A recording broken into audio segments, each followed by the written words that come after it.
customer, as a patient of yours or mine or anyone else, we get along great. Everyone is working for everyone else's benefit.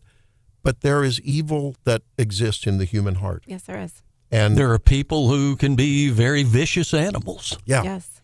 And, I guess but by the grace of God, we're all capable of doing that. And we just have to show restraint, right? Right. Which is why when justice isn't brought, it makes one more bitter, right? And that's why it's very important for Donald Trump. Look, even if Joe Biden pardoned these people proactively, his family, the J6 committee, what do you think? Shouldn't there still be investigations? I mean, just to expose what happened? Can you pardon somebody that's not been prosecuted? Can you do that? That was the whole question. That is the question. I feel like you can't do that. So can those investigations not take place? And doesn't that tell you that there's something suspicion? Went wrong. Yeah, something bad happened. Like he just basically put all of them out there of these are all the people that did illegal things, but I'm going to go ahead and pardon them just in case. It's like, what are you worried about? Right. I mean, now some people, I don't think I've seen it yet, but there have been people that ahead of that last week and the week before were saying, I don't want a pardon because I didn't do it. Well, good for them. Yes. Right? And now the question is, will they follow through with that? And I don't know if anyone that said it proactively they didn't want a pardon was pardoned. I haven't gotten those in the Kamala Harris terminology, Venn diagrams together to see where they overlap. But, it's definitely something that we need to keep in mind. So we have a big show today at 8:08. At 8:08, no matter what you're doing, you want to tune in, even if you haven't tuned in because you're at work, busily serving your customers or being a customer or whatever. Eric Schmidt's going to join us, Senator Eric Schmidt, because he's, of course, was there. He's been on the plane at Mar-a-Lago, right by President Trump's side. He's that really tall guy you see standing behind J.D. Vance and all the shots. And I told his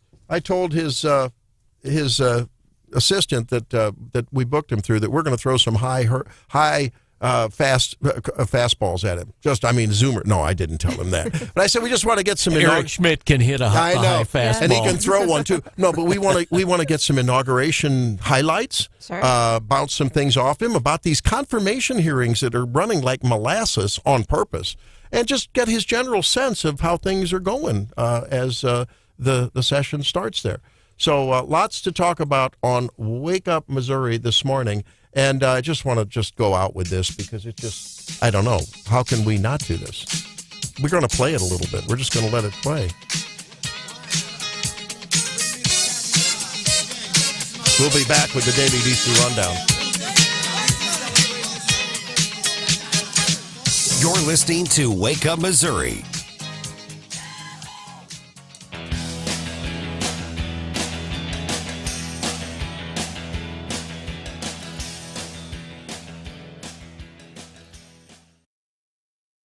What if you could have all the money you want? What would you do with that money? Have you ever heard this saying? A penny saved is a penny earned.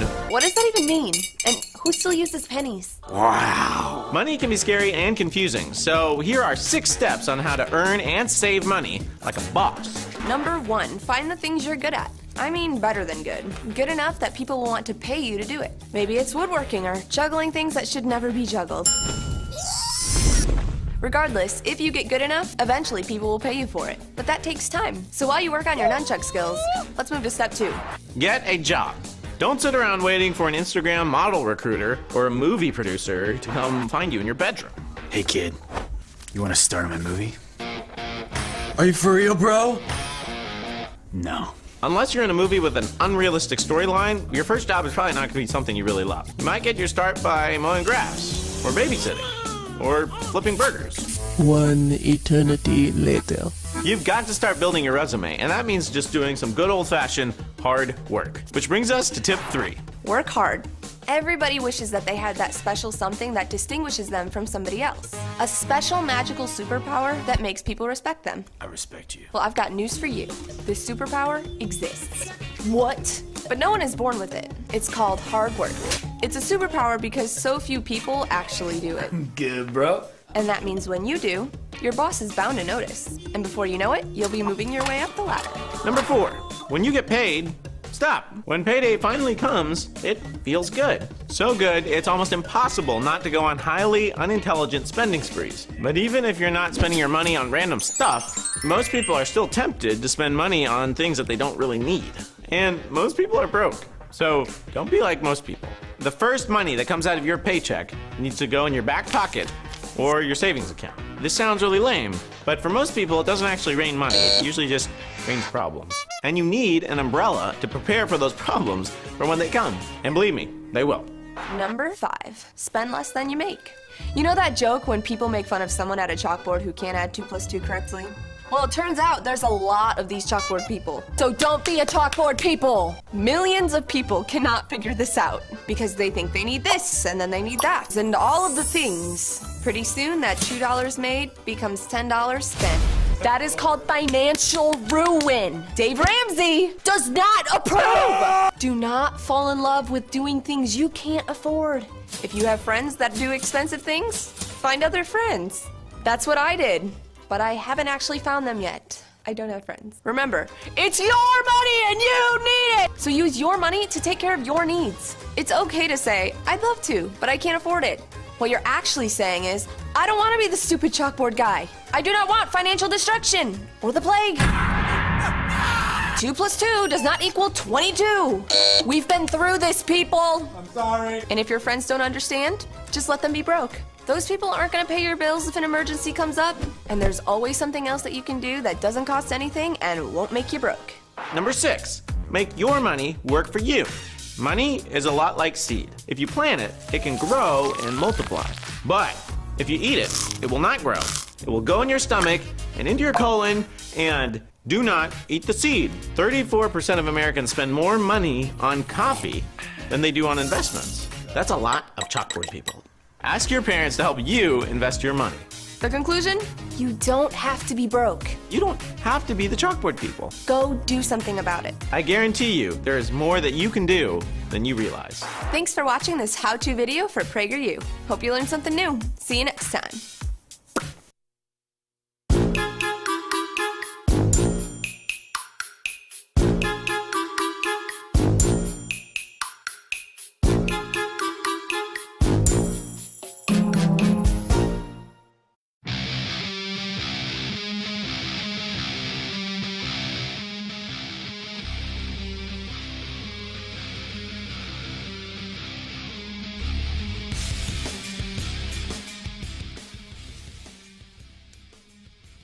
It's time for the Daily DC Rundown with John Marsh. One of President Donald Trump's top congressional allies introduced a resolution last night to allow the commander-in-chief a third term in office. Congressman Andy Ogles of Tennessee pushing the amendment to the Constitution that give the president 3 terms but no more than 2 consecutive 4-year terms. He said Trump has proven himself to be the only figure in modern history capable of reversing our nation's decay and restoring America to greatness, and he needs to be given the time necessary. Wow. On the flip side of that, Kamala Harris's future remains unclear after her loss. She's spoken with family and close friends, including Hillary. Some have speculated that Kamala will stage a run for California governor. Others think she still has her eye on the Oval Office and is teaming up with Hillary for a run at the presidency. Bring it on. Has there ever been a vice president that then demotes themselves to governor? Has that ever happened? That's an interesting. Not that I know of. John, I don't remember anyone that's. No, done I think that. Dan Quayle kind of went the other way, didn't he? Yeah. So I don't think so. You're right. Interesting. That'd be a good one to Google, wouldn't it? It would. Maybe the AI gods can tell us. Speaking of vice president, there was a very feel-good moment the other day as J.D. Vance, which surprised me. I would have thought that as a senator, he may have seen the inside of the Oval Office. But I guess we're learning that very few people have seen the inside of the Oval Office, including maybe Joe Biden. Oh, I mean, we don't know. Well, he saw it. I mean, it may He have saw it. He just doesn't remember It it. may have all been like that movie where they alleged that we never landed on the moon. It was all just on a Hollywood, Did you see movie set. Did you see the memes the day after or the day of the inauguration that said that the Bidens are saying their farewells, and somebody said 100% chance he shows up to work tomorrow? Oh, that's right. Yeah, I saw that. Oh, and then there was the one. Did you see the meme where I don't know who does these things, but I saw a meme where so Trump is standing next to Melania, standing next to Biden standing next to Jill. I don't know what the setting was, but they were all waiting to do something on Inauguration Day. And Trump is talking to Biden, and they put words in his mouth like, Joe, the helicopter is going to, and Joe's like, what's a helicopter? Oh my gosh, it's just terrible. It's just, and it goes on and on. Well, it's a big ship that has a whirly bird on the top of it. And Joe, I mean, I don't know how they put the words to this body language, which was real. It was just fantastic. It was really funny. Well, the other day, Trump leads, right after the inauguration, Trump leads J.D. Vance down the hall and into the Oval Office. Mike Johnson is behind him playing reporter, taking the video of it. Here's how that went.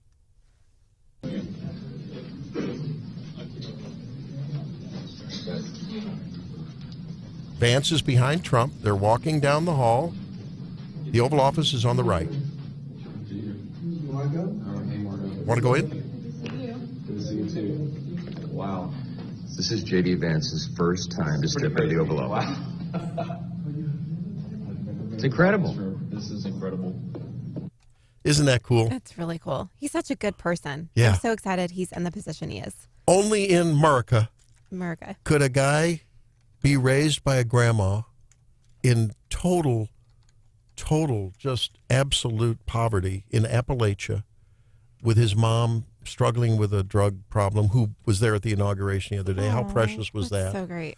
And then rise to this position. And he seems to be, did you see the thing where he was making biscuits with his kids?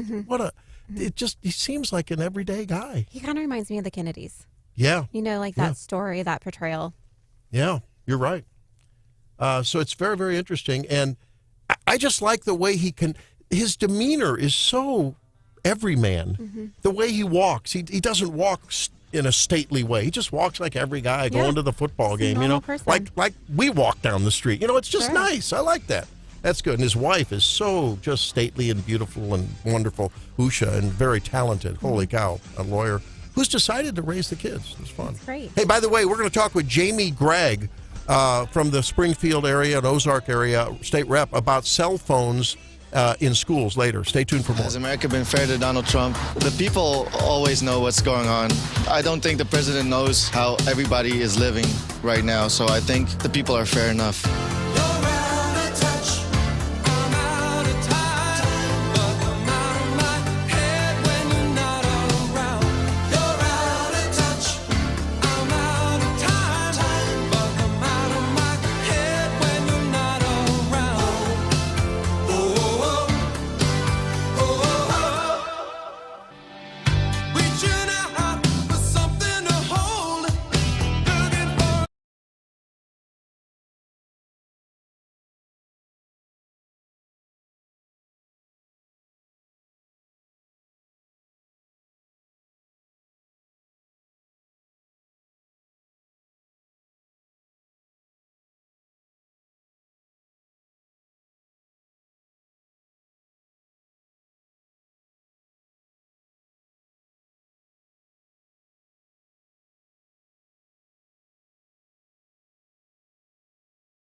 has sponsored, among others, a bill to either restrict or forbid cell phones in schools. And there's been a lot of talk about that.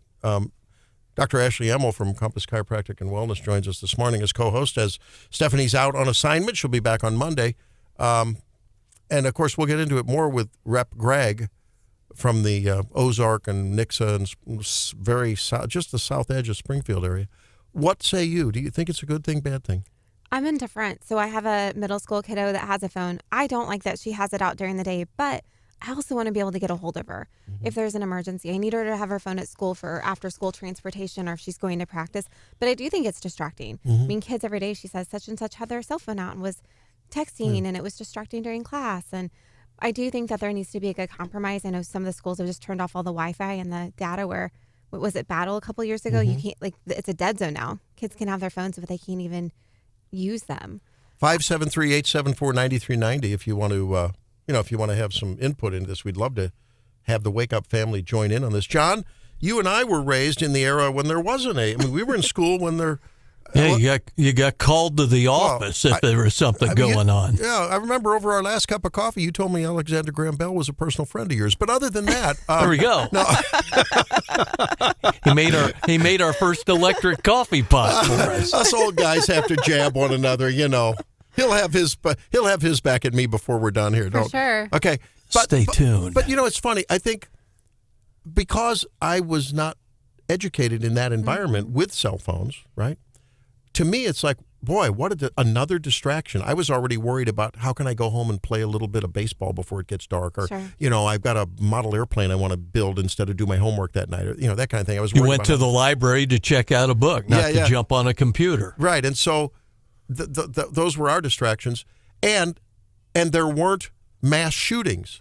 Right. Is the need to stay in touch if there's an emergency, is that driven by the mass shooting phenomenon? Maybe. Why? Because if I got sick at school, the nurse would take care of me, and and then call mom on the ringy dingy with the wired telephone and the handset. The long cord. Yeah, like Ruth, one ringy dingy, two. And so It's the emergency thing.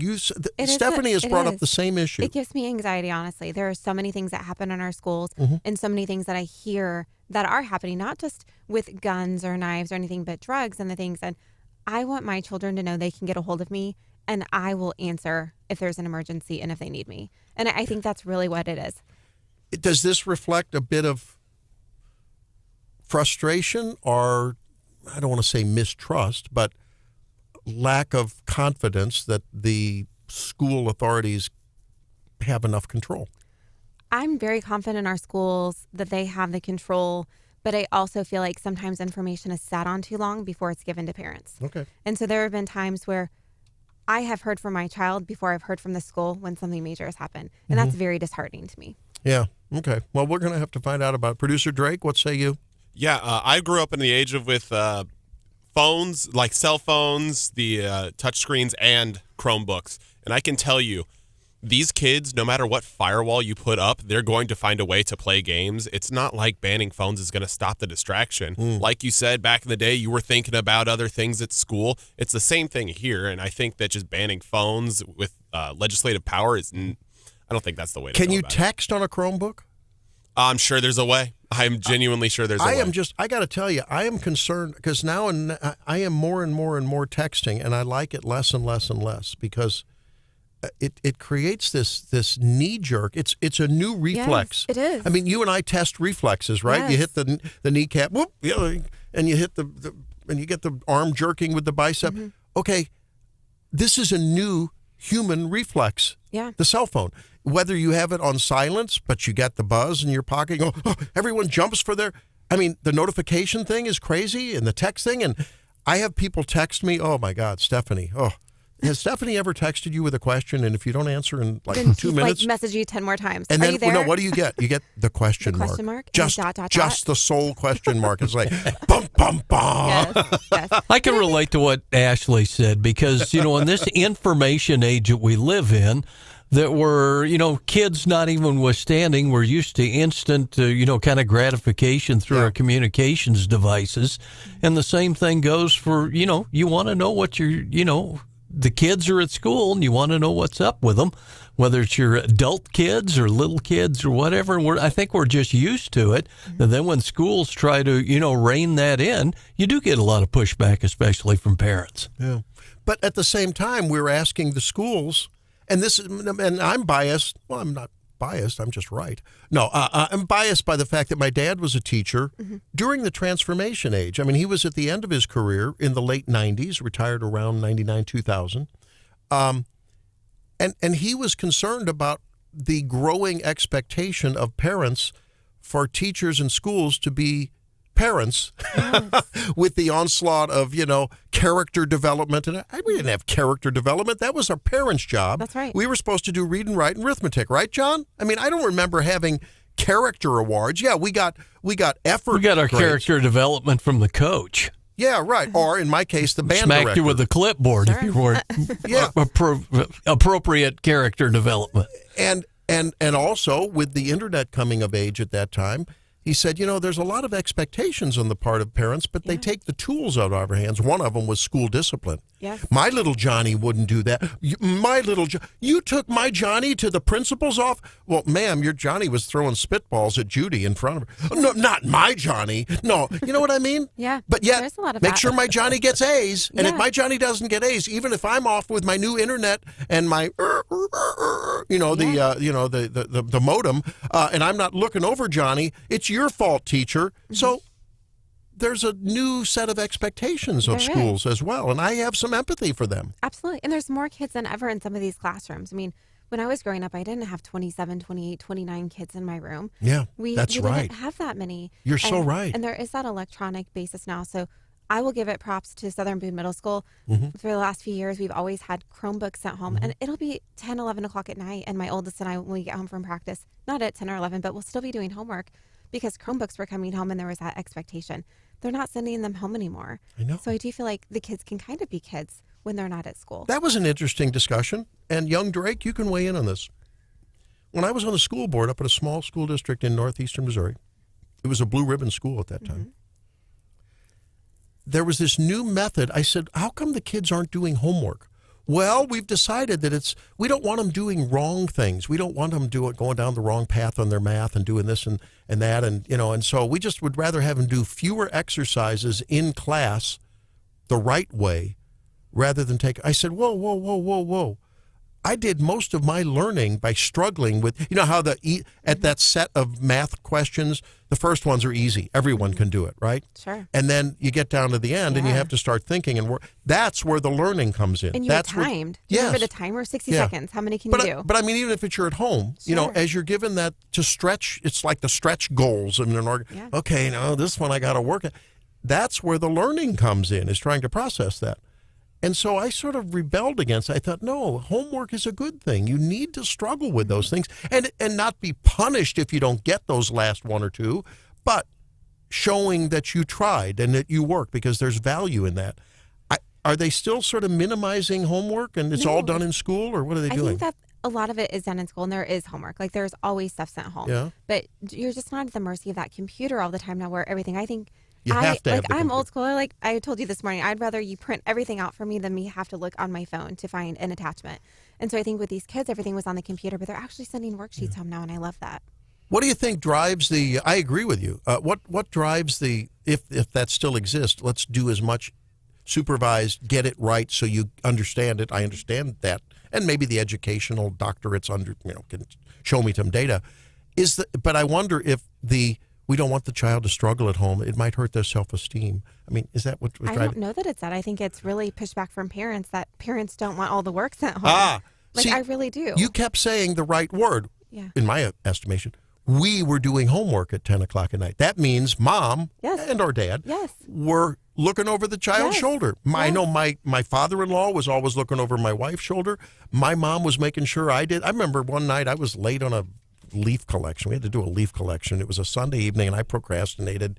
We went down to St. Francis State Park down in south near Cape Girardeau, and went to a state park, and my mom dragged me kicking and screaming. We did that together, and she said, son, you're not going to watch the football game tonight, and we're going to, you know what I mean? Yes. So I don't know that. I think parents are. Maybe we should take the cell phones away from parents after school. 100%. What do you say, Drake? What do we say? We do that. Yeah, I think it's that, but also, I mean, with the teachers unions and all of that, I feel like we've had less quality of teachers whenever, instead of having to go in and get a degree in their specialty and then learn how to teach kids, it becomes them trying to teach kids stuff that they don't even know. And I think that the teachers aren't helping. It's just all around a terrible thing because cell phones are bad, parents aren't parenting, the teachers sometimes aren't teaching. And I'm not saying that there aren't great parents. I'm not saying there aren't great kids that can use cell phones in a productive way or great teachers, but everyone seems to be lacking in one area or another, and it's creating this big problem. And I don't think that just banning cell phones. Drake, at your young age, you sound like a conservative old crusty guy. He's like a little man. Thank you very much. What about the discipline angle too? Because man, Randy, you can relate to our era. If there was some kid who was a real discipline problem, you didn't come back the next week. They were expelled and all.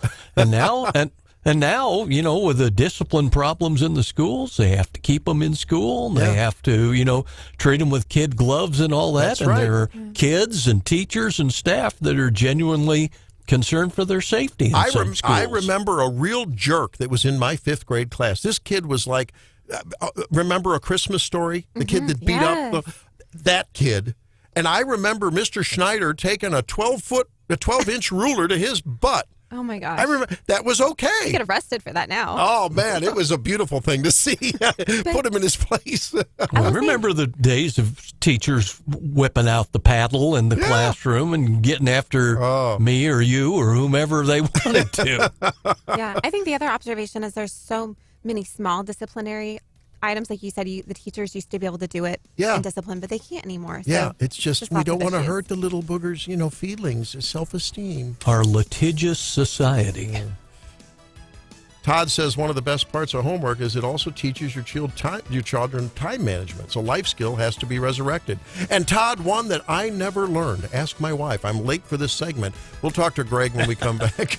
And hey, apparently there's a little bit of some rumor about Barack and a movie star. That when we come back. Stay tuned. This is Wake Up Missouri.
Broadcasting live from the Zimmer Communications World Headquarters.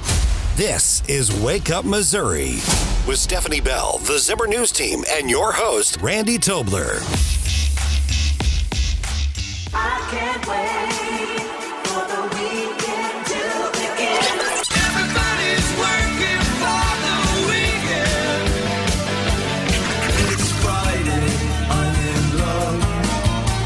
It's Friday, I'm free again. I got my motor running for a wild weekend. It's finally Friday, I'm out of control. Forget the working blues and let the good time roll. It's gonna be a rock and roll weekend. On 8 o'clock when the show begins. Get on the phone, call up all your friends. Heard you got deported, dude. Bye. Tell them it's going to be a rock and roll weekend. Rock and roll weekend. Rock and roll.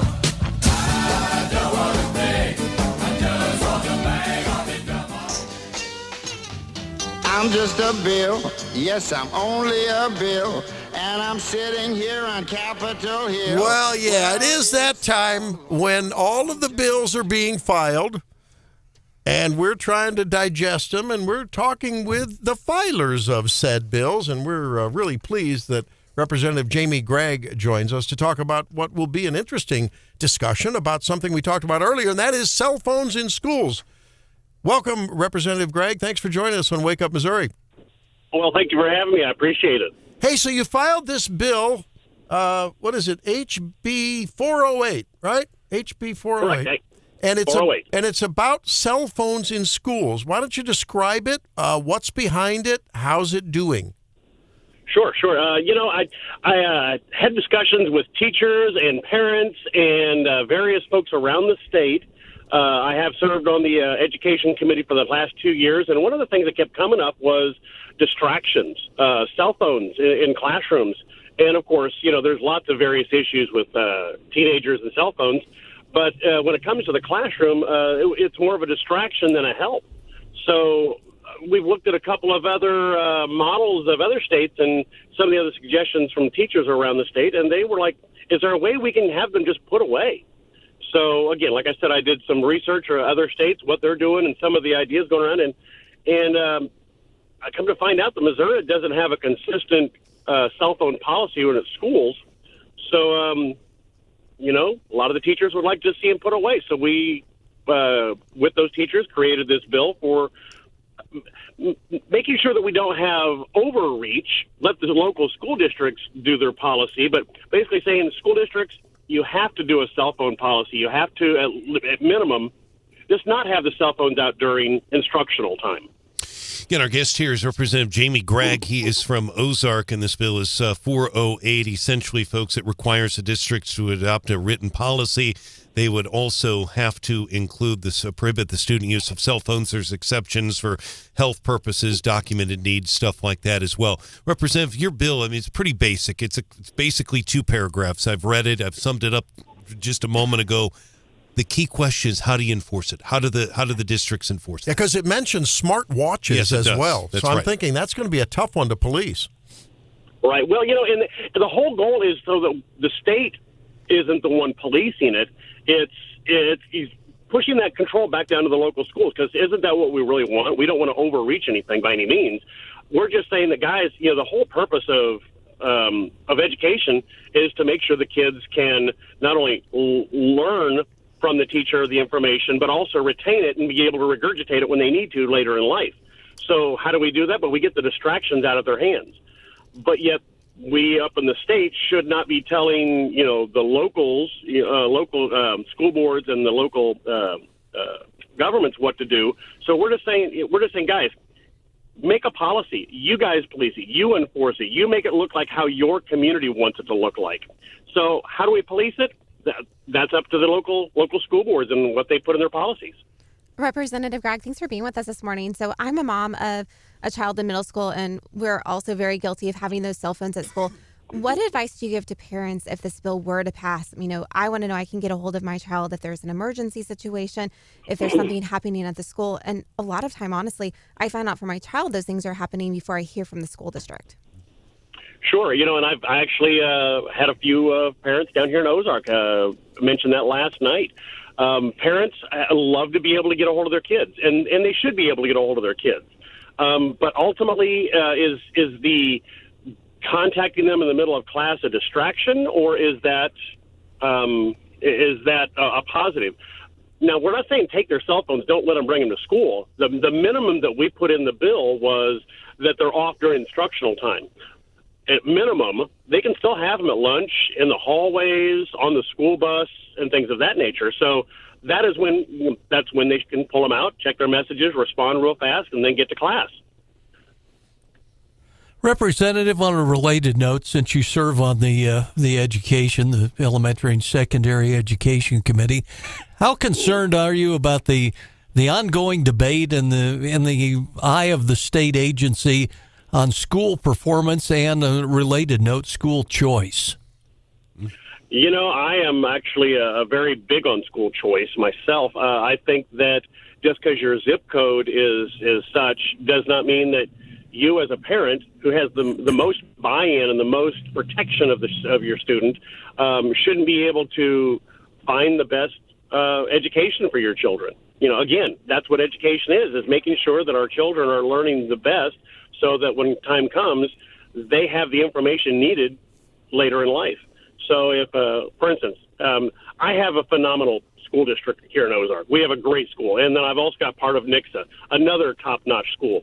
But if I have a parent who has a kid that goes to here in Ozark, but yet for some reason they think the next town over, Sparta, would be better for their child, they should, for whatever reason, they should be able to take their child over there because there's going to be something unique about that school that will benefit their child most.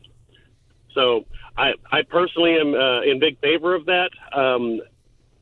I think it's going to happen. I really do. It's just one of those things that we're just going to have to chip away and work at it and get it across the line. Yes, thank you for talking about that. I think that playing devil's advocate here a little bit, I think we need to talk a little bit about how parents getting information from their kids before the school puts out the information can almost create a source of misinformation, because I know here at Mizzou we have something called Yik Yak, which all the students go on and say whatever, and it's kind of that same way. If a kid thinks something's happening, tells their parent, they're going to call the principal, and there's going to be a lot of misinformation there, a lot of false rumors, and I think that's something that people on the other side that are saying, "Oh, we get news from them," they need to keep in mind. Kids, come on now, young Drake. Kids don't ever start rumors and start anything like that. No, not in high school. No, Representative Greg, there's no problem there, right? Never. No, my kids always told me the truth. I have 4 kids, and they're the best 4 kids in the world, and they're not listening right now. But no, when it comes to information, there's actually a two-edged sword here when it comes to moms and dads. Going back to the earlier question, moms and dads being able to reach their kids at any time. Let's just say, for instance, worst case scenario, something does happen at school, and moms and dads want to know what's going on. In designing this bill, I reached out to law enforcement. I reached out to fire districts, ambulance districts. Worst case scenario, something catastrophic happens at schools. More often than not, believe it or not, the fire and the police will limit and throttle down the local telephone lines, because my school, I've got 800 cell phones making calls to mom and dad all of a sudden. You've completely locked up the 911 system. And so that's actually an emergency management issue. So there isn't a win-win by any means when it comes to situations like that. But overall, the safety of the school needs to come first. So it's really kind of like I said, a two-edged sword on that. Representative Gregg, the recently passed Amendment 3 has caused a lot of heartburn in many camps on the pro side and the pro-life and the pro-abortion side.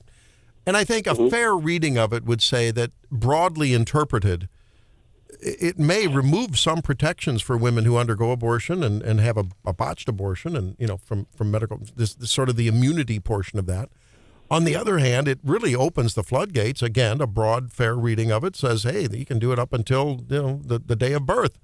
And so I know you and other legislators have talked with us and amongst yourself, I know, about reasonable restrictions, because it didn't pass by a landslide. I think that most Missourians would like to see some reasonable restrictions, but they felt as though the existing law, which was a very, very tight, restrictive law, maybe there might be some middle ground. Is there anything legislatively can be done, and what have you done in that realm? A good question. We have a group, a work group. It's not a committee.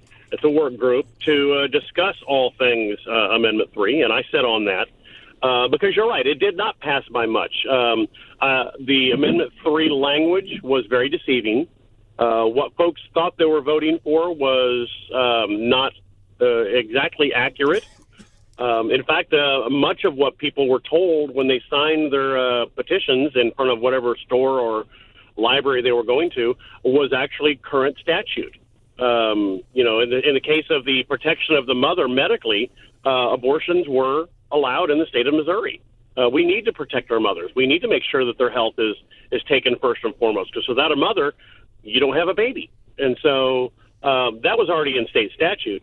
So what are we going to do? I don't, and this is just me, I don't think there's any path, any way that we can, get back to where we were before. There's no way. So it's going to be a chip away thing from here on out. I believe, by and large, the folks that I've talked to around the state, that they're okay with, making sure that it's not used as birth control, that it's not because of, convenience. It's not used for all these, reasons that our values in Missouri don't agree with.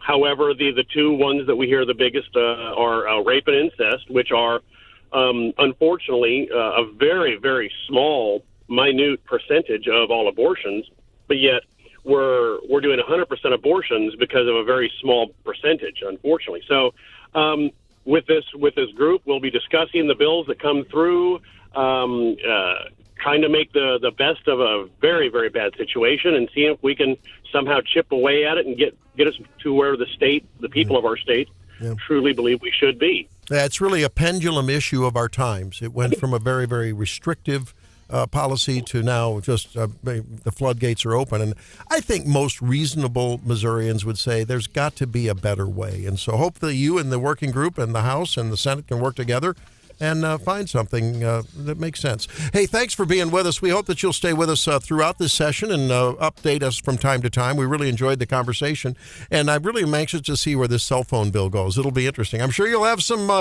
interesting discussions on the floor. I'm looking forward to it. I really am. Hey, thank you, Representative Gregg. Really appreciate it. Thank you. Have a great day, folks. All right, you too. There he is, Representative Jamie Gregg from the Ozark area. And that's going to be a controversial one. At least it sends the message that, hey, it needs to be on our minds. Yes, absolutely. Parents, educators, and yes, students need to work together and figure this out because it is a reality. When we come back, making Missouri healthy again. We'll try to help you with some practical news you can use. We'll let Dr. Ashley Emmel from Compass Chiropractic and Wellness, who is with us today in Stephanie's absence, weigh in on that, okay? We'll do that when we come back. You're listening to Wake Up Missouri.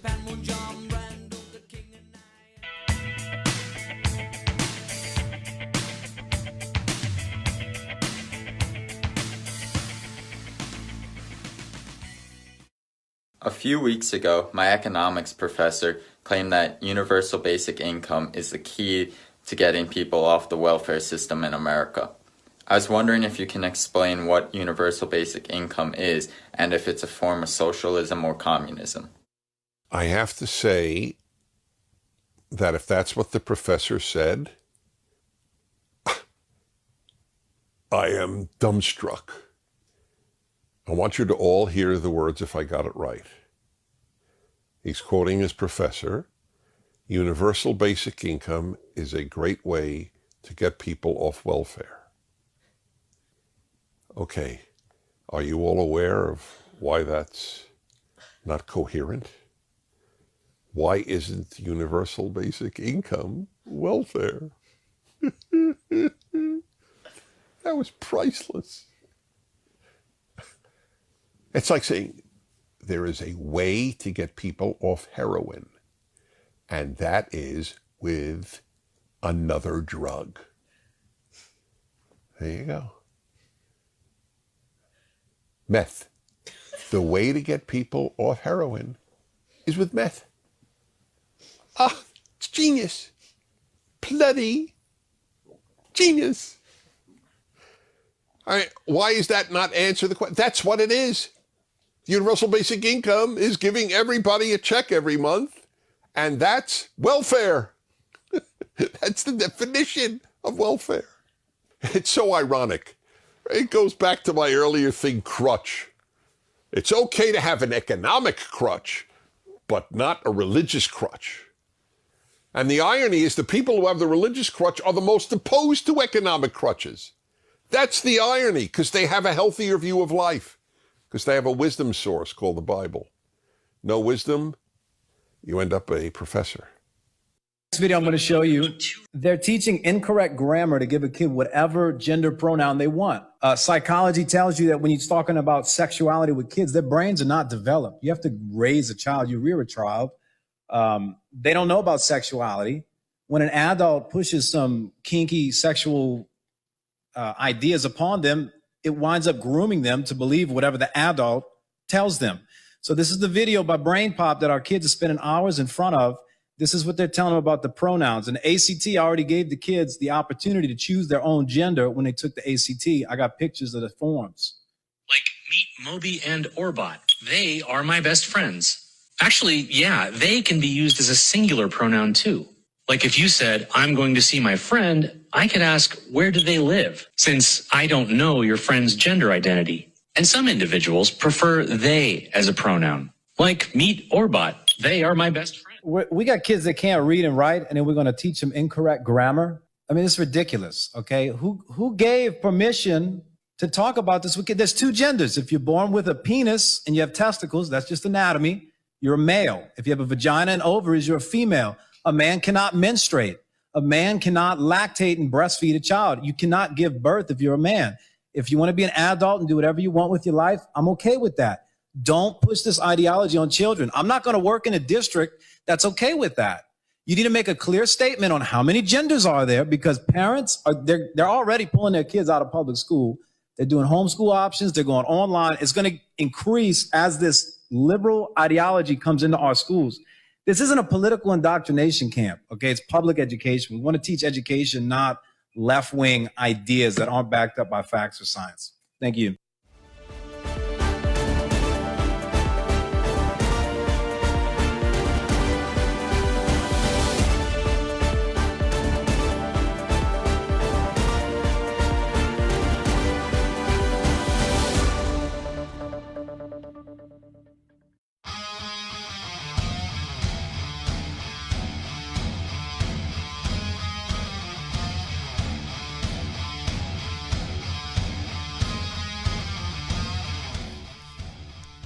Well, in the Making Missouri Healthy Again segment, I wanted to talk about some things that you need to think about that might predict your risk of dementia decades before you might get it. What are those? Millions of us are at risk of developing dementia, Ashley. Yes. And, of course, we've seen the ravages of it sitting in the Oval Office. I think there's no dispute about that, right? I mean, I know we can't make a diagnosis here. But there's a report out that the nonprofit research organization RAND has come out with that says that functional limitations in physical health can strongly predict the risk of dementia up to 20 years before its onset. So what are some of the markers? Having diabetes, not exercising, and interestingly, not having worked or having worked a very few years. Interesting. So people that don't, in other words, I think what it amounts to, an active mind and an active body would reduce your risk of dementia. Sure. Is that a surprise to you? No, not at all. But have you seen some of the other studies that say grandparents that take care of their grandchildren have a lesser risk of dementia or Alzheimer's as well? Yeah, you're right. And I think it's that element of play and keeping the mind active, which I think in another realm might apply to doing crossword puzzles. You know what I mean? Sure. My mom, for instance, her short-term memory is going, but her cognitive abilities are intact. My mom, John and Ashley and Drake, my mom can solve a New York Times crossword puzzle. Unbelievable. She's done crossword puzzles her whole life, and that's what she loves doing, right? Now, some will say, well, wait a minute, that's just an association. Maybe it's just that people that don't have dementia can solve crossword puzzles, you know. I don't know. I would disagree. I think it's like anything, isn't it? When you exercise a function, it performs better. Absolutely. Which is why I like eating leftovers, because I exercise my immune system. That's right. Use it or lose it. But we know that. I mean, Yes. speaking of immune system, we know that kids that come up with, like, they're always gelling their hands and they're in a hyper-sterile environment, I mean, they have many more allergic problems. Yes. Than kids that are out, feeding the chickens. Like, Yes. Drake, I'll bet you don't have any allergies. You keep chickens and peacocks and emus and, I don't know, yeah. Yeah, no, I live with birds, a lot of them. In my dorm room, it was very cramped, and you can't be allergic to birds. Can you have birds in a dorm room? I'm not going to answer that question, truthfully, at least. Statute of limitations. Yes, I'll wait until that's over. But this study's looked at 20,000 people since 1992 in a longitudinal way, and that's really important. And so it turns out that there are, these risks have been established. Well, we know that diabetes, I beg my diabetic patients to get good control. Yes. Because, Alzheimer's and dementias now, not all forms of dementia, but it's called, type 3 diabetes, yep. right? So anything that impacts your overall cardiovascular system, inflammation, high blood sugar levels, high cholesterol, hypertension, will affect the little vessels in your brain, and that's the way most dementia happens. And please drink some water. Yes. Please drink some water. And exercise. And if you want to feel guilty, don't go to lunch with Dr. Emmel. She's always eating so healthy. She won't let me eat off the roller grill when we I do let the you have lunch bacon, thing. though. Back with more Wake Up Missouri when we come back.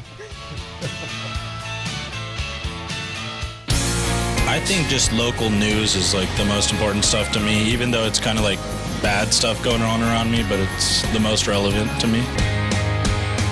Where I come from, there's an old plowboy out turning up dirt. Where I come from, there's a preacher man in a cowboy shirt. Where I come from, where a couple boys fight in the parking lot. No, nobody's gonna call the cops. Where I come from, see that door right there? Man, I swear that it ain't never been locked, and I guarantee that it never will. That old man right there in the rocking chair at the courthouse square. I don't know. I don't think I have a favorite news subject to talk about. I think anything that creates good discussion, anything that you can talk about with other people, that you can exchange ideas without getting angry at each other, and you can share opinions and broaden your own thoughts on things. I think those are the best subjects to talk about.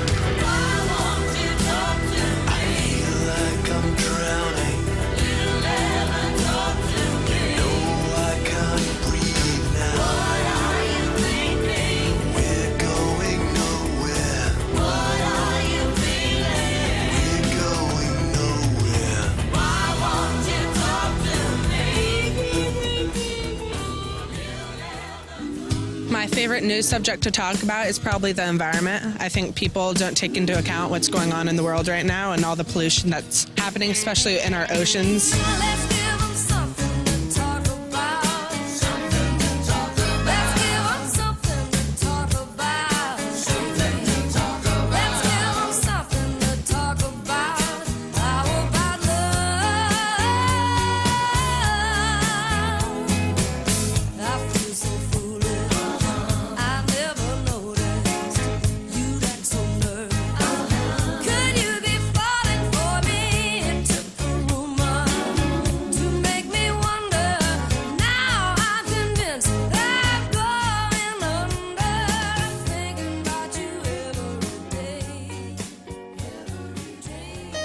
My favorite news subject to talk about is I like the local news because it doesn't get into all these politics and actually tells you what's going on in your neighborhood.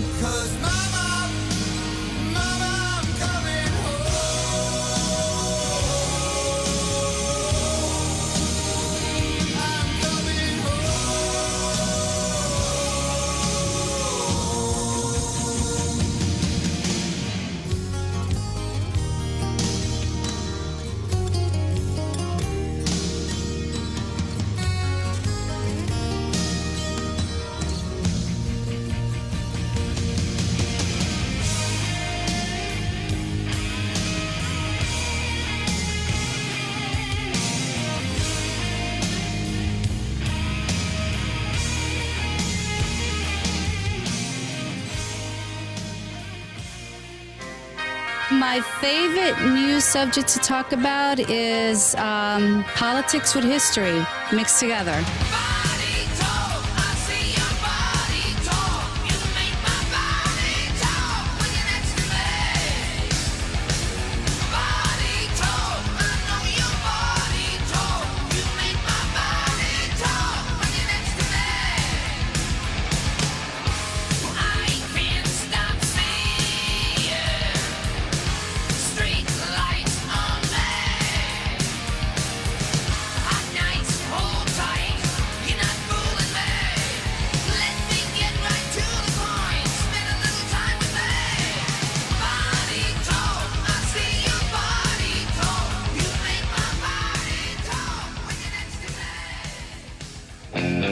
Favorite news subject to talk about is probably politics, just because everybody has their own opinion about it. I just like.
Welcome back into Wake Up Missouri.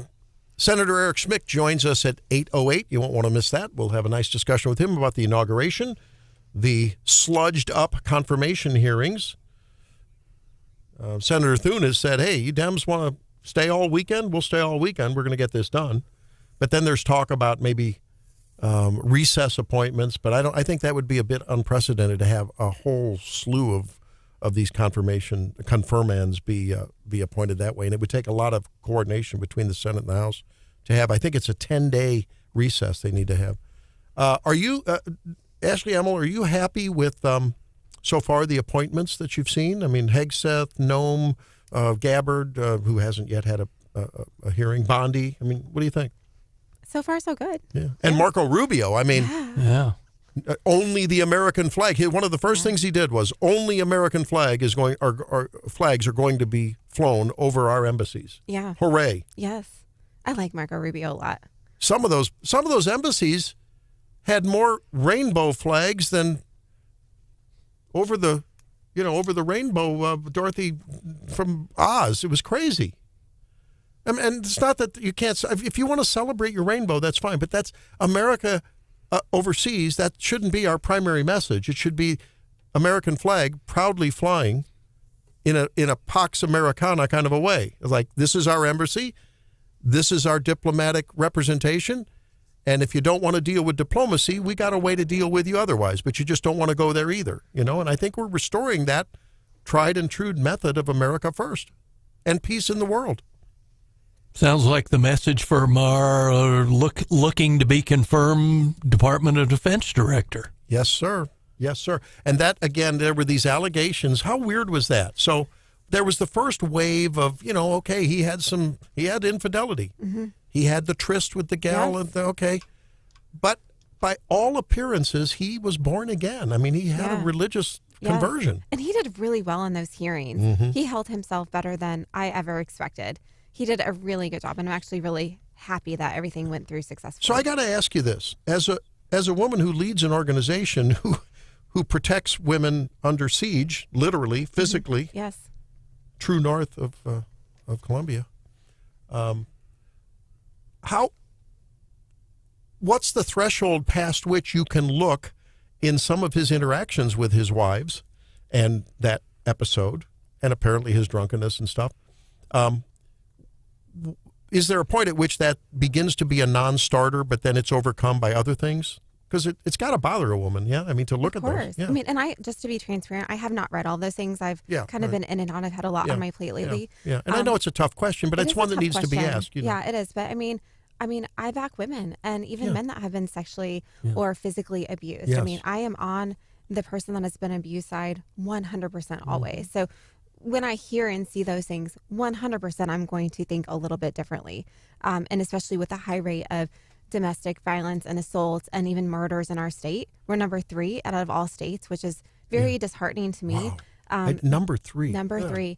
And even in Columbia, I mean, the year before last, 14 out of the 15 homicides were of domestic assault.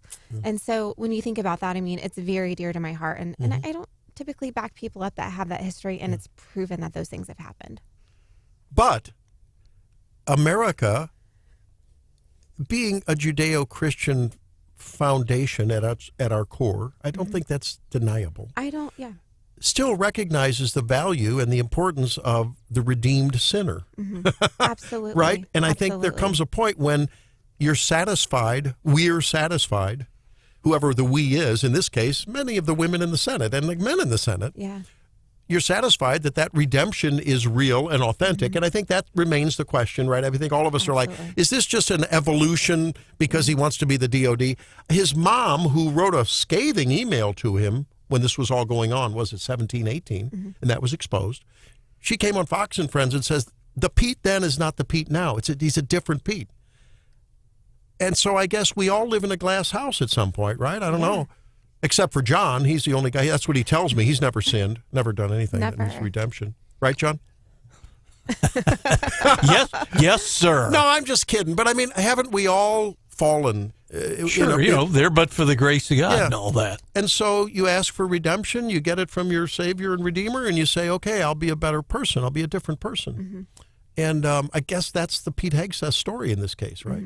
Yeah, with him, it's been actions louder than words, other than what the left was saying about him, that he seems to be genuinely turned his life around. Yeah. And you know what? And again, this is not to excuse away infidelity or misbehavior. I think about the famous MASH episode. John, do you remember, Ashley, are you a MASH? You're too young for that. No, MASH used to come on after the 6 o'clock news. Drake, you need to go back and look at this. And many of you listening will remember the MASH episode where Hot Lips Houlihan and Hawkeye are caught in a siege thing. They're in a small tent or something. They get caught there, and it looks like they're going to die. I mean, the bombs are going off and everything. And, it's implied that they may have had a little hookup, okay? And I'm not justifying it. Look, Drake, what are you laughing at? Nothing. Nothing. I'm just looking up the show right now. Do you know what MASH is, Drake? I'm looking it up. It's not to excuse it away, but human beings under stress will do things that human beings know better than to do. Absolutely. Because we're sinners. Yeah. We're just not perfect beings. And I think about that, and I think about Hegseth, who has knocked doors down, who has had bronze medals. Is that right, John? I don't remember the exact awards, but yeah, I think he was a bronze medal recipient. Again, but by the grace of bronze God, star. What happens to a person when you have seen stress like that? And obviously, he was not kicking down doors when he was cheating on his wife. I'm not saying that, but I don't know. I just tend to be a person that will give grace. There's a limit to that grace. I think everyone's window of grace is, how wide is yours? How wide is mine? Sure. But I think Americans generally have a wide window of grace, don't we? If there's been repentance, I can't put it any other way. No, absolutely. And I think that's what everybody wants, a changed person that has done things like that in the past and come back. And I did those things. I was wrong. I am different. I have changed. Yeah. I know why those things were wrong. That is never going to happen again. And Yeah. of course, we all want those Right. things. And but on the other hand, what we don't tolerate, and that's what sometimes makes me really, really angry about politicians, when they will just double down on just wrong. You're just wrong, dude. Come clean and admit it. That's right. You were wrong about the Hunter Biden laptop. You were wrong, period.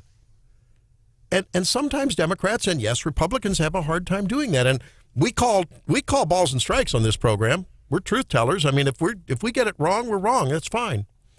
But I just hope that Hegseth gets confirmed. I think we need to mix it up there at DOD from a guy that and we've already seen recruiting go up just with his nomination. Which we need. Which we desperately need. People in the military right now. And you know, the other thing, John, you hear him talk about is the rules of engagement. That needs to change, too. We can't wait until someone on the other side has pulled the trigger and the bullet's heading your way to go, oh, yeah, I think I'll take him out. That just doesn't work. We've had quite the history with rules of engagement all the way back to Vietnam. Yeah. And, boy, that's an uphill battle. We seem to forget the lessons of the last war, don't we? Yes, sir. Absolutely. Amen on that. Well, it's a Feel Good Friday, and I thought we might have some fun. You know, I mean, that's a discussion that's timely, so we needed to have that. But I came across this. We've played this guy before. Now, you've heard Sean Farish, who does a great Trump. But there's this guy, I can't find his real name, but he does like a montage of imitations. Did you see this? He's so good. He's so good. And so see if you can just guess these imitations as we have some feel good on this Feel Good Friday. This is about the TikTok episode. Now, you know, Trump has extended the stay on the TikTok ban, and hopefully something will happen there for the TikTokers, some 100 and some odd million people using it. But here's this guy with a series of comments on the TikToker. The TikTok ban is a disaster because it comes from China, and you cannot have Xi Jinping spying on us like a dog. We're going to look into it, China. On the subject of TikTok, my wife is actually Chinese, so out of all the minorities, Asians are my favorite. Scooby-Doo. If in fact TikTok does get banned, we still have to unite. As red states, blue states, these are the United States. Instead of arguing over TikTok, maybe we should be arguing over banning the wealthy elites who are destroying this country. TikTok's a dangerous place. I mean, look what's happening There's Gavin. in LA with these fires. Their widespread misinformation campaign. Elon Musk talking with my hands. TikTok, you gotta just I love TikTok, but I love tatas. TikTok is a dangerous tool weaponized by communist China to destroy American youth. I'm going to Cancun. Just like great senators, President Trump and I are committed to understanding what TikTok really does. My Mima, my Peepa, and my Weewa all agree. I'm less concerned with TikTok, and I'm more concerned with the rampant pornography infiltrating our schools. These leftist ideologies ought to be banned. If you do make a TikTok, wear a mask. Senator Leahy, what's a TikTok? Senator Leahy. So great. All I could see with Bernie Sanders was him at the inauguration 4 years ago in his big coat and his big gloves that all the memes went around. That was those great. big mittens. So great. I think one of the George W. Bush has been getting a lot of memes. Those have been the best. Have you watched some of those? Yeah, they're hilarious. They're so really good. great. Well, John, when we come back, what's going on in your wacky world? How about too scared to pee? That coming. Drake's raising his hand. I don't know what he means by that. We'll find out when we come back on Wake Up. Glad you're here. This is Wake Up Missouri.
And that would be all, except for this.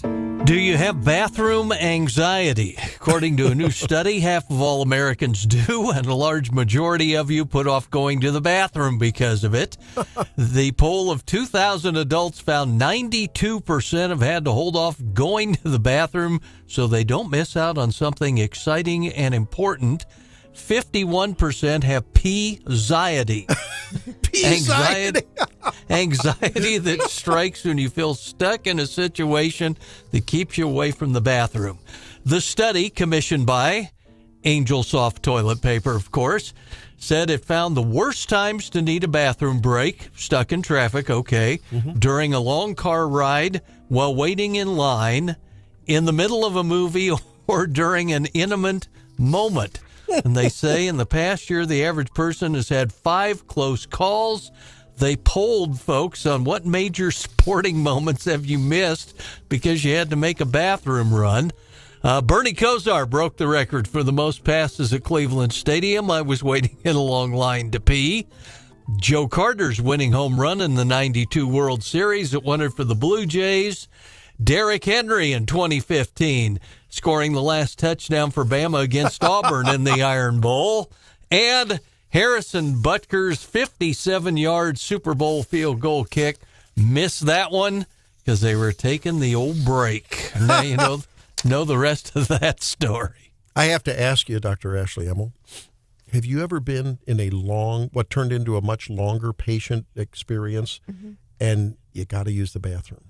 More times than I want to say. And it's like, I've never done it.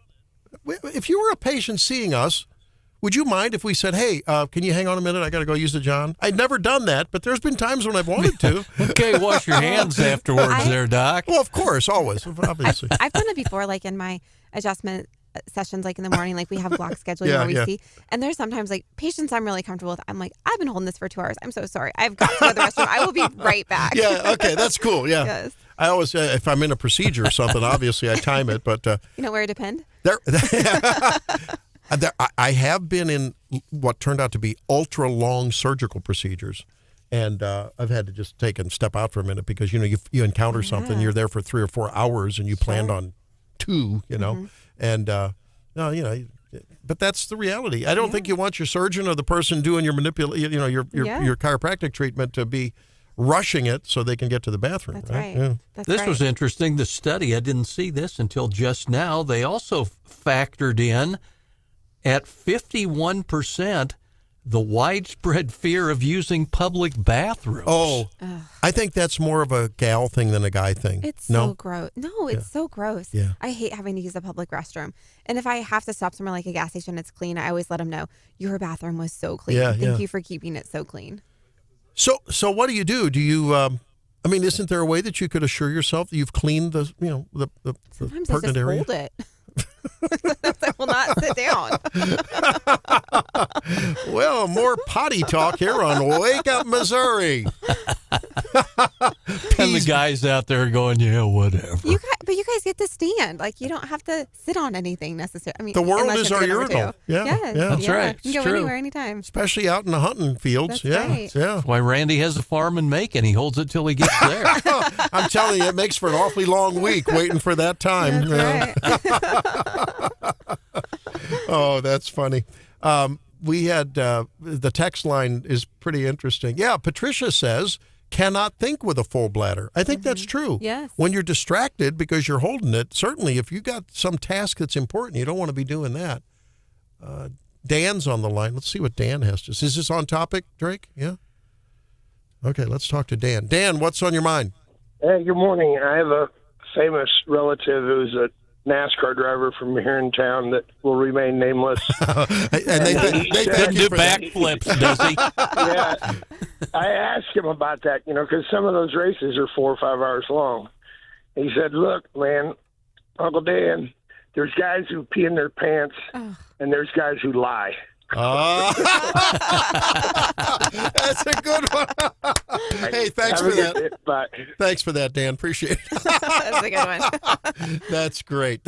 That's great. Maybe that's why Carl does a backflip when he gets out of the car, right? Hey, and our legislators have had some lengthy filibusters too, right? Remember some of those all-nighters? Oh, they've made the threats from the floor, so to speak, and saying, "Yep, when's this filibuster going to end?" And the response is, "Depends." No, ba-dum-bum. We are getting some incoming about our discussion with Jamie Gregg, Representative Gregg. If you don't get a chance to catch all of the show, and we reference something that was at the beginning of this hour, make sure you catch the podcast. And Drake, the podcast is available when and where? It should be the day of the show, and it'll be on our website, on either KWTO, KWAS, The Eagle. It's on all the station websites, and you can find it on Apple. There you go. And Drake gets that up very promptly, so we hope you'll tune into that. When we come back, Senator Eric Schmidt, an insider's view of the inaugural and what's going to happen with these Senate confirmations. Will Hegseth get a vote? That and more. You won't want to miss it. Stay tuned for more on Wake Up Missouri on a Feel Good Friday.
Broadcasting live from the Zimmer Communications World Headquarters.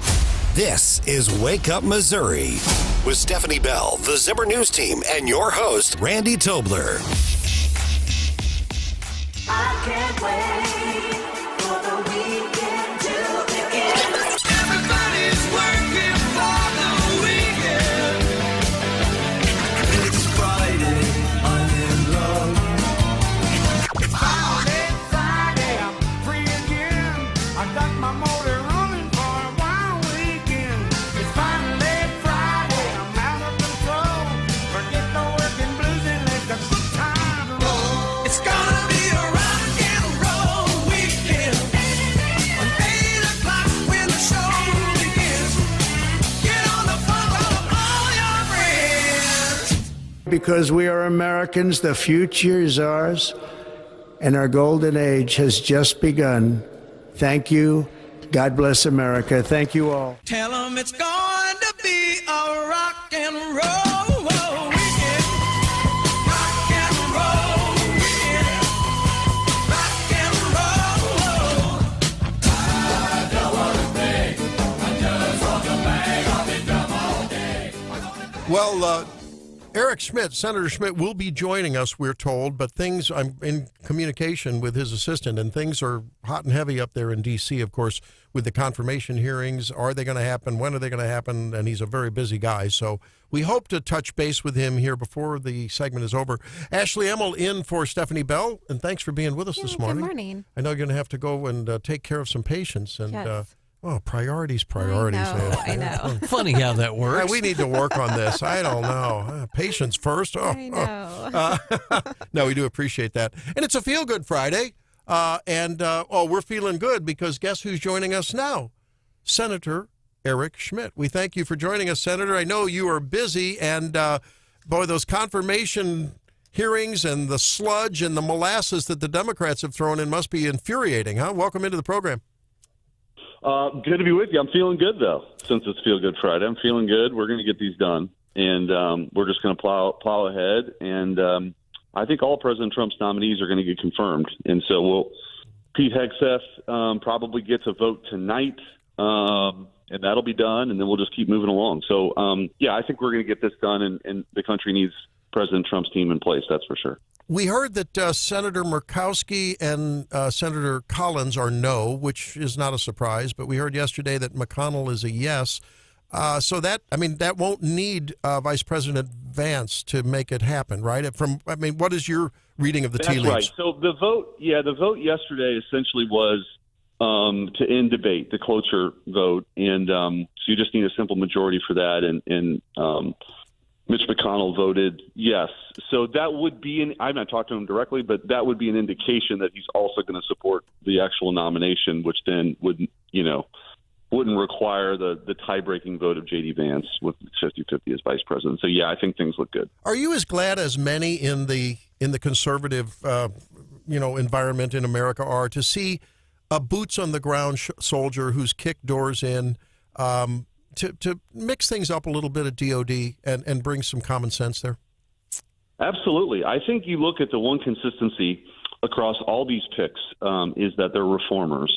And Pete Hegseth, he's written about it. He's a true believer. I think, yes, from a leadership perspective, having a soldier with a kind of a warrior ethos, as he's described it, is exactly what we need right now. And in my office, a month or so ago when we met, and then I'm on the Armed Services Committee, and the nature of a lot of the questions that I asked him in the committee was, what do you want to do? And I think you look at, we have a recruiting crisis right now, and I think a big part of that is that this emphasis and obsession with cultural Marxism, this DEI stuff, has to be rooted out. It's in the military. I gave a couple of examples in the hearing of the Air Force Academy, disfavored terms like mom and dad, and we're all just people. And they had an eyes and ears program to crack down on people who were using words that the Air Force Academy didn't want. This stuff is crazy. You had generals advocating for quotas. So that's all going to end. That's, I think, one of the things that's going to happen. That will help recruiting. You have a guy like Pete Hegseth, recruiting himself, trying to bring back the 8,000 people who were fired because they didn't take the COVID shot. I think he also is going to have a big focus on China. and also procurement reform. Randy, one of the things I think that people talk about in general, but is really, really important now, we have to be better at acquiring weapon systems, weapons platforms. We need to be more nimble. The world is changing rapidly. China is coming at us for real, not just on land and not just in sea, but it's in space. So this is our national security. And so I think that kind of reform movement in the procurement process is what we need as well. Good morning, Senator Schmidt. Thanks for being with us this morning. So you were at the inauguration earlier this week. Can you tell our listeners some firsthand things you saw and the experiences you had while you were there? I mean, it's incredible. So I'd never been to an inauguration ever myself, just as a citizen. And so, to be there in the Capitol Rotunda as, representing my state was just, I was humbled by it, number one. And two, I feel, like a lot of people, I spent a lot of time with President Trump on the campaign trail. I've gotten to know him, and JD and I are close, and Pam Bondi, who's going to be the AG, and, I got to introduce her. We've got a great relationship. We just see the assembly of the people on that stage who are going to be coming in. It just gave me a lot of hope for the future. There's definitely a vibe shift. There's definitely a cultural shift that's happening. And just seeing President Trump even this week with the press conferences and availability and his transparency about what he's doing, country sorely needed that. And so to see, everybody up on stage, even the former presidents and the, Supreme Court justices, it was really neat to be there. And I was just really proud to represent Missouri. But I think our best days are ahead. It was exciting to see, and you're right. There is a vibe, not only in D.C., but I think around the country. And I can't help but think there's a lot of people who won't admit they voted for Trump, but are really happy to see these EOs coming out. We're talking with Senator Eric Schmidt here on Wake Up Missouri this morning. Senator, Donald Trump's call for an end to birthright citizenship. Do you think that is a surmountable task given the Supreme Court and a couple dozen state attorney generals who filed suit in that regard? I hope so. I think it is ultimately heading to the Supreme Court. It's a really interesting issue in the sense that we've created these really perverse incentives. We don't have a wall, so it makes it easier. The Biden administration reinstituted catch and release. So there's an incentive to come here illegally because you'll just be released into the interior of the United States. I mean, literally, they're being told what to say claiming asylum, and 9 out of 10 of those are bogus. We've also now created this perverse incentive with birthright citizenship that just because you're here illegally, if you have a child here, that means everybody gets to stay. That was never the intent of the citizenship clause of the 14th Amendment. The author of that, Senator Howard, was pretty clear.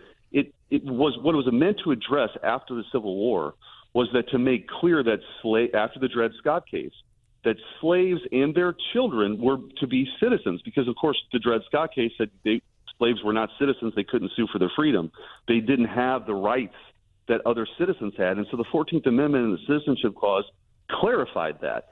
It never meant, and he wrote about it, it never meant that people here illegally benefited from that. It didn't even mean if you were an ambassador here legally and you had children, that those children would be citizens of the United States. So the history on this is really interesting. I think bodes well for the legal arguments. Judge Posner, who's a liberal appellate court judge, saw it that way. Harry Reid even knew that that's not what this meant for birthright citizenship. So I'm glad President Trump's taken a strong position on this. We'll see how it works ultimately in the courts. But certainly the intent of the Citizenship Clause of the 14th Amendment was never meant for illegal aliens, children, to be deemed citizens. We're one of 2 countries in the world, developed countries in the world, that this is even really a debate.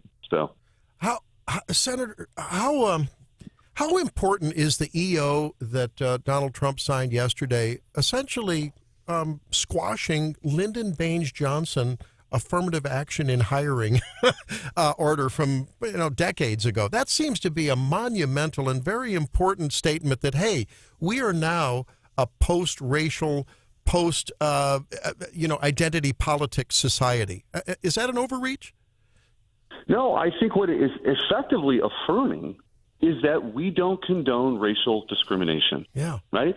And I think what you've seen through, and by the way, the Supreme Court spoke pretty clearly on the affirmative action issue recently with college admissions. You've seen really what DEI is, to divide the room by race and give special privileges because of someone's race. Mm-hmm. That's illegal. And so I think what we're back now to is ultimately where we always thought we should be, which is people should be judged based on the content of their character and their merit and not their skin color. You can't discriminate based on somebody's skin color, and it doesn't matter if it's you're white or you're black or you're Asian. It doesn't matter. So I think it was you see just this flurry of activities on these executive orders. It just I love it because these are things that we've all talked about in the movement that don't benefit one person or another. It's just about fairness and equality of opportunity. And I think that's what this country's all about. Yeah, and before we let you go, doesn't it make you feel good on this Feel Good Friday to see that this administration means business, whether it is not allowing people to cross the Rio Grande and claim asylum with all of the intricacies and the workarounds there on the one hand, and rounding up the bad guys in Boston and other places once they're in here committing crime after their initial crime of crossing the border illegally. It's astoundingly wonderful. It is. And I think when you look back on this last election, it really was the reformers or the disruptors versus the establishment. The American people saw what was happening around them with a wide open border, runaway inflation, all this spending, losing our standing in the world, all of these problems.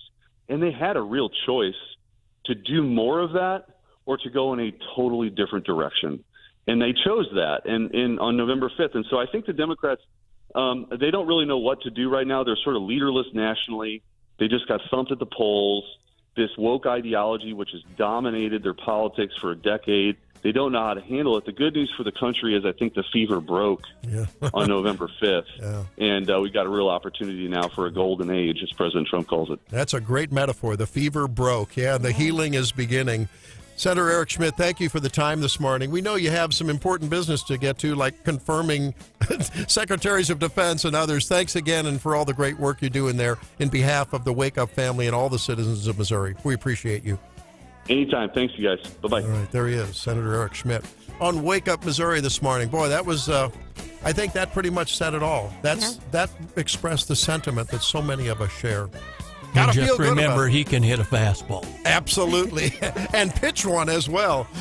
We'll come back and check out the markets ahead of this. Thanks for being with us. Thanks for having me. All right. There's Ashley Emmel as she heads out to take care of patients. Be back in a minute. You're listening to Wake Up Missouri.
that actually it's a better bargain for many of the European stocks. I wasn't aware of that, but they've actually outpaced some of the from the U.S. markets in the past few months. So we'll see if that trend continues. And I know many of you are, diversified in many different areas, not just domestic, but also international. Yeah, if you have mutual funds, you may not even realize that you have some of those European stocks in your portfolio. Yeah, and you might be paying someone a fraction of a percent or more to take a look at that for you. So, I'm glad someone's out there looking at that. The futures this morning, down. Dow is down about 0.25%. S&P futures about even. NASDAQ up a little bit, about even there. And oil, staying steady right around $75 a barrel. Well, the president sure piped up about OPEC. He shot it right at them when he talked to the economic leaders in Switzerland, didn't he? Yeah, he did. And in fact, I've got some sound on that. I'm going to play that now. We have some time. I've got to play that because we're going to do winners and losers when we come back at the 7:35 slot. Yeah, so here's the Bank of America CEO, Brian Moynihan, sitting in the audience. Okay, get a load of this. Trump is talking virtually to the World Economic Forum in Davos with all the leaders there, of course. And I don't know if Jamie Dimon was in the audience or not, but many of the big bankers, big money is there, right? Here's what Donald Trump, not unsurprisingly, said, called out the Bank of America CEO. Listen, it's just crazy. I can't believe it. Here we go. And by the way, speaking of you, and you've done a fantastic job, but I hope you start opening your bank to conservatives because many conservatives complain that the banks are not allowing them to do business within the bank, and that included a place called Bank of America. They don't take conservative business. And I don't know if the regulators mandated that because of Biden or what, but you and Jamie and everybody, I hope you're going to open your banks to conservatives because what you're doing is wrong. Mr. President, I'll say that your friend Gianni said hello, told me to tell you hello, and we look forward to sponsoring the World Cup when it comes both this summer for the club and next year. So thank you for getting that for the United States. And by the way, speaking of... So that was the response of the who was just absolutely spanked to his face. And, there were definitely, I think, postures taken by banks against conservatives, sometimes in the business realm. They wouldn't loan business loans. Credit cards sometimes were canceled. They were monitoring what under Biden. Remember the people that were buying Bibles had to be reported by the credit card companies? Remember that, John? Yeah, they sure did. So there's something so refreshing about Donald Trump. And some people might call it rude or anything. I just call it the truth. You're standing there talking to a leader whose organization has singled out conservatives and used economic warfare against them. Not that he can't. It's a private organization. But by the way, there's this thing called the insurance, Federal Deposit Insurance Company that may or may not, impact some of these investments. I think the feds and the CEO of the Fed, meaning of the federal government, meaning Donald Trump, has a right to call out these guys and saying, do not pick winners and losers. Conservatives, liberals, libertarians, it doesn't matter. Treat them equally. When we come back, winners and losers on Wake Up Missouri. Has America been fair to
number down, 573-874-9390.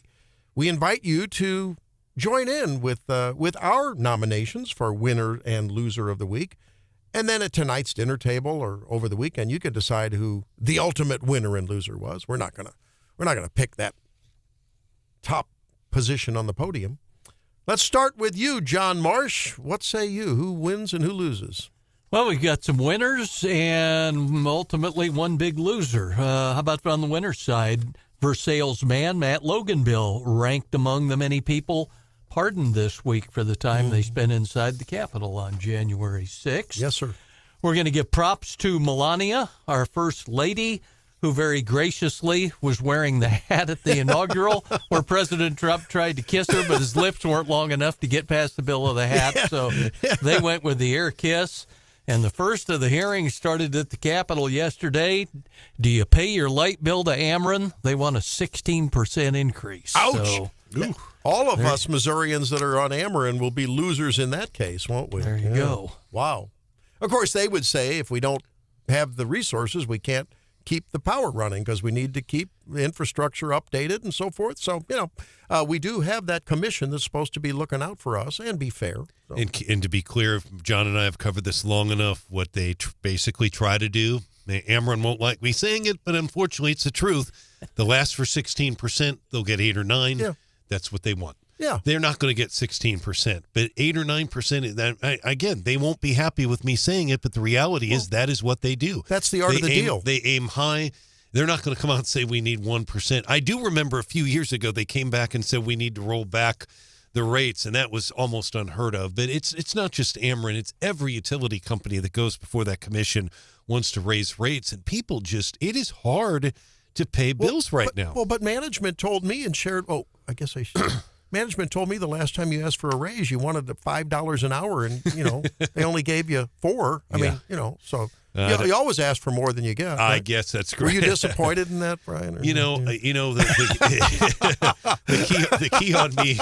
key on me is I love my job. You know that. I know that. I told someone the other day. I was over at Gap's Automotive, got some work done, and the guys listen over there, and Trent and Jake, and I said, and they said, boy, it's really fun. We hear you talk to the legislators and stuff. I said, it is a privilege. It is a privilege to have a microphone, and we take it very, very seriously. We do. And it really is a privilege to be able to talk to the people we do. And also, it's a privilege. It's not just a privilege, but we enjoy it, and it's a sacred honor, and we love it. We enjoy it. And we have to be accurate. I mean, explain the Well, I don't know about that. You do. I don't. Yeah, you can say what you want. I can just bloviate. I'm not the journalist here. You and Marsh and Luzader, you're the journalist. Yeah. No, I'm and kidding. if you guys saw and if the listeners got to see the behind-the-scenes commentary between me, Brian, and Luzader, they would scratch their head. No, and look, I know I do sometimes reference reports that I've heard without confirming them, but I try to be fair that way. Okay, you're good. Let's see what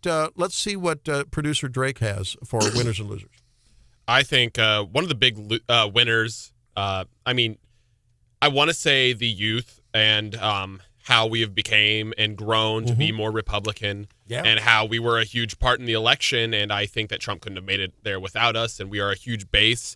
I know a lot of college kids, male college kids, frat guys and everything are very right-leaning nowadays. And I think that we're winners because now we're going to go into life a lot more knowledgeable and not naive. On that note, I saw a thread the other day suggesting that Barron Trump drove a lot of the campaign strategy in terms of they did a lot of the sort of Donald talking with whoever was on the golf course, these sort of the way young people take information now, these very authentic videos that are shot in someone's kitchen occasionally I'll shoot a promo video on Wake Up Missouri and it's just me sitting in my kitchen or in my sofa or whatever. And sorry, guys, I'm sorry. You can't put lipstick on a pig. You'll have to put up with me. But I'm trying to let you know what's going on. Stephanie does it. We all do it now and then. But they said Barron really had an influence on how not only using social media, but how it was produced, not being so slick, because what was claimed was said, hey, Dad, go on Joe Rogan. Right. And young people can smell inauthenticity from 2 miles away. Is that true? Yeah, 100%. I think that's what lost Kamala a lot of things lost the race for Kamala Harris. Yeah. But whenever she went to multiple rallies in one day with a different accent, trying to just appeal to everyone, that's a very old style of campaigning, especially, I mean, it would have worked if there were no podcasts, if there was no like new media, no TikTok or anything. Social media or the media of like news, MSNBC, CNN, ABC, all of these places would have covered the glory. But now that we have all these podcasts where you cannot be inauthentic when you're sitting down for 3 hours with someone answering questions. All right, so there's Drake's winner, the young people who are finally coming around and realizing that conservatism is the way to go, right? Okay, I think all Americans won for sure. But you know what? As I thought about the week and the inaugural ceremonies and stuff, were not those service members who got to have a dance with the president, the first lady, vice president, Usha. They will remember that the rest of their lives. They were real. And I got a kick out of the gentleman who danced with Melania and at the very end spun her around. And she graciously did that. I thought it was a wonderful thing to watch. I enjoyed that. And you know who else are winners? Minorities.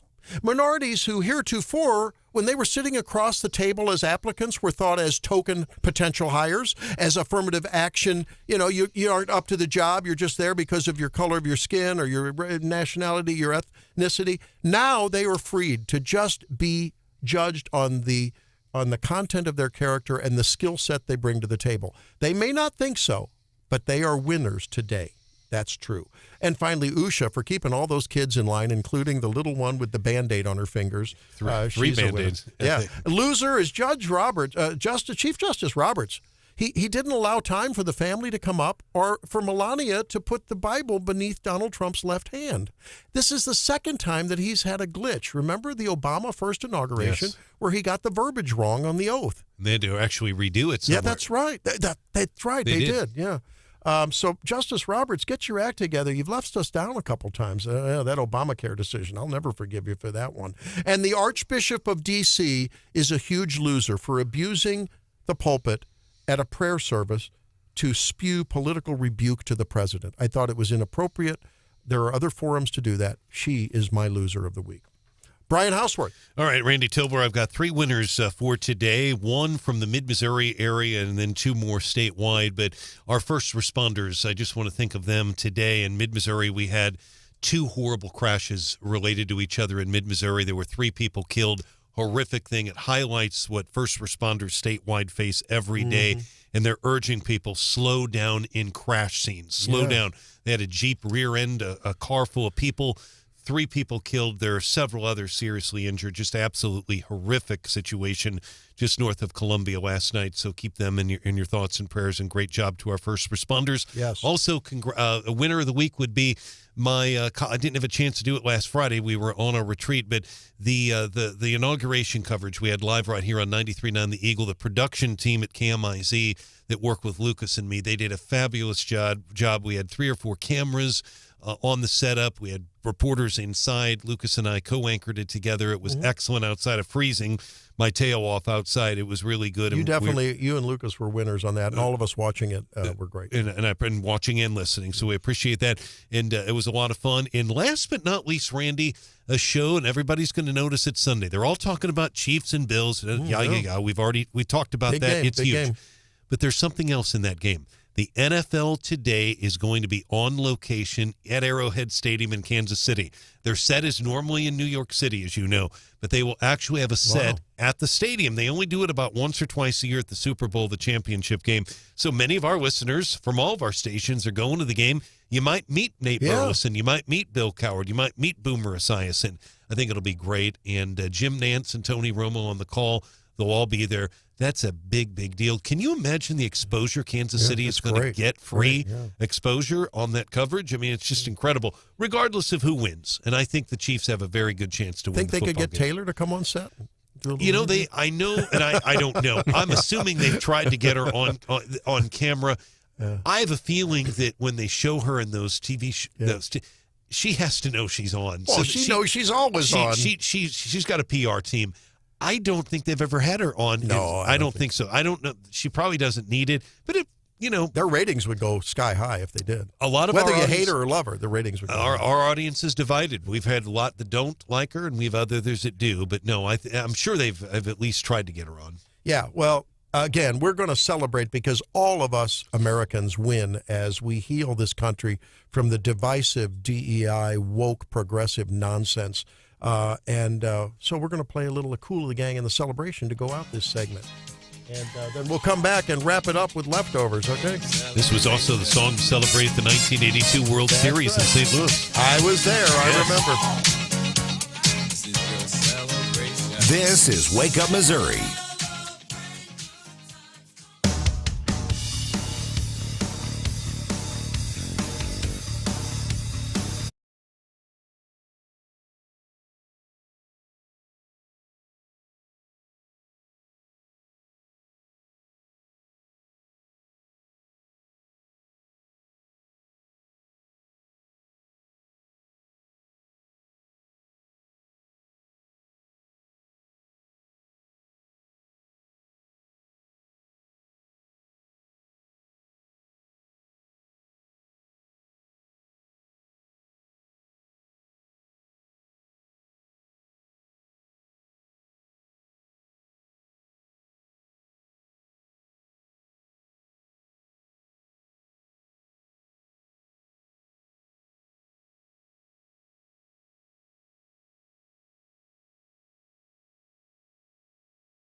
Today to stand for every miraculous life, because we know at every life that every child is a gift from God, deserving of love, protection, and celebration.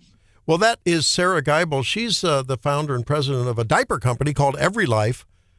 And as I heard that interview ahead of the March for Life today in D.C., I wasn't aware that and this is not a promotion for that company, except to say that apparently she claims they're the only ones that actually contribute in kind to the pro-life movement, whereas some of the other diaper companies actually donate to Planned Parenthood. I don't know if that's true. We're going to have to do some research on that. But doesn't sound like a very good business model, if nothing else. No, but suffice it to say that thousands of pro-life activists will be in D.C. today for the annual March for Life, and President Trump and Vice President Vance will be there to, quote, dismantle the Biden administration's aggressive and unpopular abortion agenda. Big day in D.C. on the heels of this big week of the inauguration week, with so much coming down, so good in behalf of everyday Americans and everyday to-be Americans. John, what's on your leftover plate? Well, we mentioned tomorrow at Mizzou Arena, 22nd ranked Missouri basketball Tigers take on the number 16th ranked Ole Miss Rebels. SEC conference action. There were a few tickets left at quitting time yesterday, but you might want to get there early. First 2,000 fans get a Storm and Norm Stewart t-shirt. So how about that? Wow, that's cool. Soon to be a collector's item. What do you have, Drake? It's a sad time for me because I love football oh so much, and we have 2 more weekends of football, I believe, left. We have the conference championship this weekend. Mm-hmm. It'll be the Eagles and the Washington Commanders and the NFC, and the Chiefs and the Bills for the AFC. It's going to be great. Winners of both of those games are going to play each other for the Super Bowl, and I'm just super excited. Will you have FOMO then when the season's over? I mean, or not FOMO, but like, are you going to be longing for football and feel like there's a big vacuum in your life, a big empty chasm? Well, by the time that football's over and completely done, softball will have started up, Mizzou softball. So I will be there as much as I possibly can. Do you follow hockey? I mean, the Blues or other hockey teams? Because, I mean, that goes on now, it seems like, into the summer. It goes forever. I don't follow hockey that much. Yeah. Blues might actually be in the playoffs this year. I don't know. I know many of you do follow the hockey. It's going to be iffy. Since it's a feel-good day, and since we feel good in general about so many of the great things that Donald Trump has done to deliver on his promises to the people who elected him, both on the popular vote and the electoral. Yesterday on the Chris Cuomo show, it was interesting to hear Tom Homan. I love that guy. There's some about just his rugged style that just is very appealing to me because he just calls it the way it is. It's like no minced words. He just says it. Here he is talking about the progress that's already been made in getting the bad guys at least in custody for ICE and out of the country eventually. Well, I can tell you right now, Chris, is we arrested 1,300 people. Over 1,000 of them were criminals. Who are the other ones? They're either fugitives who've been through immigration court in order to remove but didn't leave and became a fugitive, or collaterals. Where did the collateral arrests happen? In sanctuary cities, because they forced us into the community. Look, I said from day one, no one's off the table. If you're United States illegally, you got a problem. Doesn't he strike you as a guy who will literally pick them up one under each arm and march them physically back across the border? Absolutely. Yes. Spanking them along the way. I mean, you're right. I mean, he is just a tough guy in all the right ways. And, being a dad of 2 daughters and having a daughter-in-law and having 3 now granddaughters, most of these guys and most of the bad stuff they do are sex crimes or crimes against women if sexual assault isn't involved. And I'm just thinking, if you're the parent of a young lady, maybe in college, maybe a young lady who here in a few months is going to be going on spring break, and you've got to think that this nation and your daughter, your granddaughter, your niece, your sister, maybe your mom, maybe your wife, is a little bit safer today because of that, and will be safer tomorrow and the day after that and the day after that.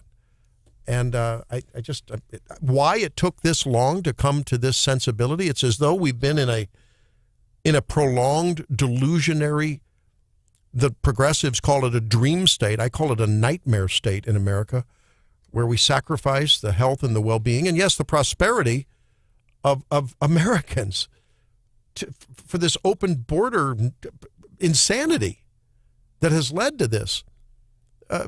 Taking off the fingernails of people in apartment complexes in Colorado. I mean, we reported on that.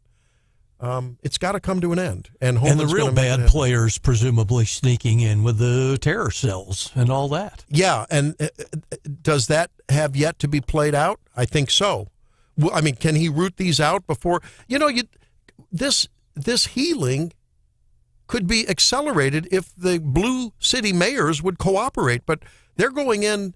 The mayors can't stop ICE and its intel and then its agents from doing what they do. But how much more efficient would these actions be if, when they incarcerated one of these guys, the locals, if they would report to ICE? But for some reason, they've got this crazy obsession with protecting the indefensible. I just don't understand. It has nothing, nada to do with racism. Well, we now have clarity of mind. We have common sense coming back into the fray, and we have a leader and the people around him who are going to make sure and carry that out. It's a great day in America and a great day in Missouri. We thank you for being with us all week here on Wake Up. Hope you have a great weekend. See you on Monday when Stephanie returns, and the entire team will be here. Have a good one.